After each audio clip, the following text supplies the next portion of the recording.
Shema Israel,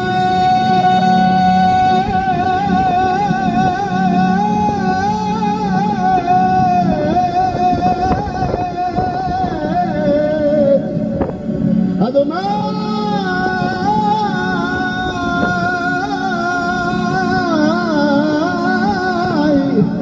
Eloheinu,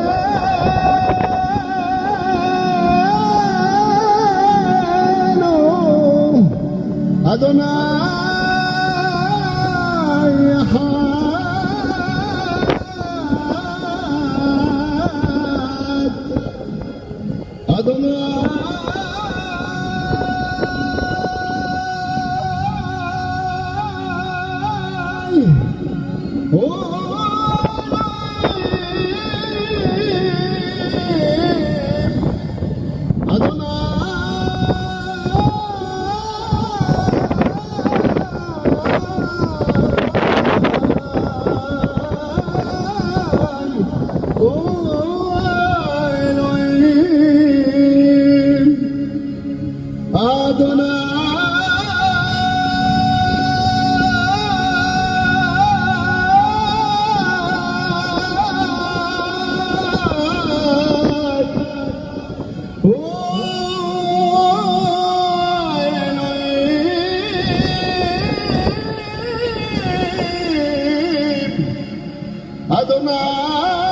Bantahan fakta Israel untuk cowok Mesir di Indonesia.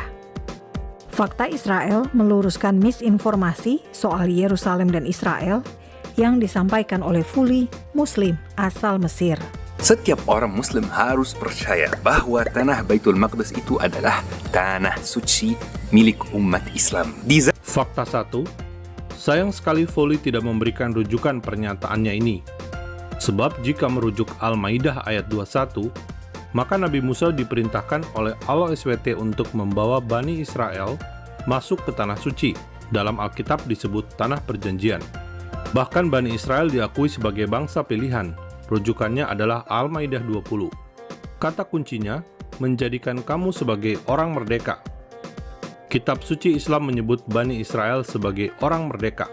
Orang merdeka tentu punya wilayah, punya pemerintahan sendiri, punya penduduk sendiri, maka tidaklah pantas jika kita mengatakan bangsa Israel menjajah atau merampas tanah Palestina. Di zaman Rasulullah, tanah suci Baitul Maqdis belum dikembalikan, belum dibebaskan dari tangan Kekaisaran Romawi. Masih dijajah mereka. Fakta 2, Romawi Kristen atau Bizantium menjajah tanah orang Yahudi yang masa itu sudah bernama Syria Palestina. Nama Palestina diberikan oleh Kaisar Hadrian untuk mengganti nama Yudea. Salah satu tokoh paling fenomenal sepanjang masa, Yesus Kristus, lahir pada saat Romawi menjajah Yudea.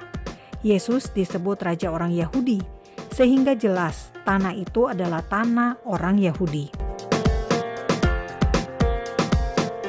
Dibebaskan dibawa ke pemimpinan Umar bin Khattab tahun 16 Hijriyah.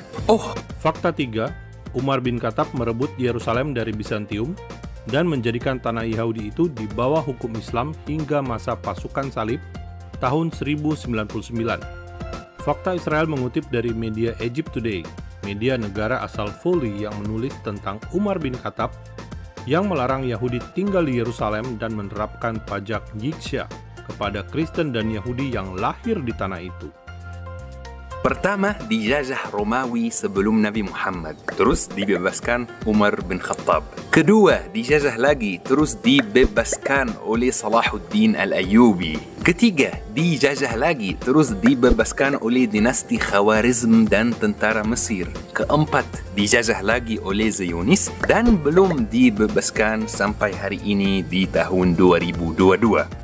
Fakta 4, sejarah Yerusalem versi Fuli ini adalah sejarah kekuasaan Islam di Yerusalem, karena Fuli hanya menyebut para penguasa Islam. Meski Fully tidak menyebut Ottoman yang berkuasa di Yerusalem selama 400 tahun, Fully juga tidak menyebut mandat Inggris yang berlangsung sejak 1917 hingga 1947. Saudara dan juga Fully, Israel menerima pembagian tanah PBB dan merdeka 14 Mei 1948. Yerusalem sudah menjadi ibu kota Israel sejak masa Raja Daud, raja kerajaan Israel. Nah, Zionis tidak pernah menjajah Yerusalem.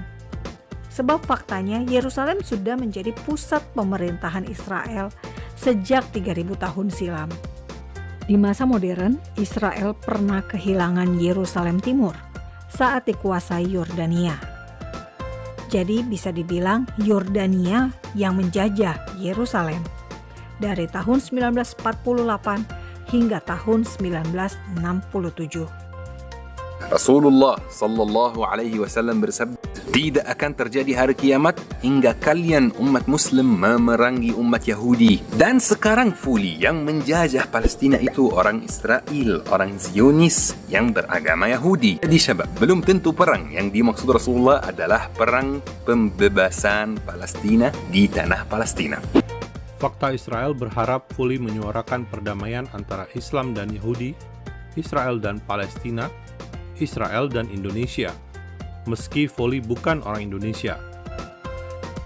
Meski ada hadis tersebut, namun yang diusahakan adalah perdamaian, bukan kebencian apalagi perang. Alhamdulillah, Indonesia tidak punya hubungan diplomatik dengan Israel. Fakta 6, Fully kenapa tidak bercerita soal perdamaian Israel dan Mesir? Mesir adalah negara Islam pertama yang membuka hubungan diplomatik dengan Israel. Fully bisa menjadikan Mesir sebagai contoh yang baik agar ditiru oleh Indonesia. Fully bisa bercerita tentang bagaimana Israel membantu Mesir melawan teroris ISIS di Sinai pada tahun 2018 dan 2019. Bahkan sejak tahun 2022 ini, Mesir dan Israel membuka rute penerbangan. Ada 12 penerbangan dari Mesir ke Israel dan sebaliknya setiap minggunya. Turis Mesir masuk ke Israel setiap minggu rata-rata 5.000 orang lewat penyeberangan Tabah. Jadi, Fully justru bisa bikin konten banyak sekali tentang hubungan Israel dan Mesir. Salam damai dari Fakta Israel.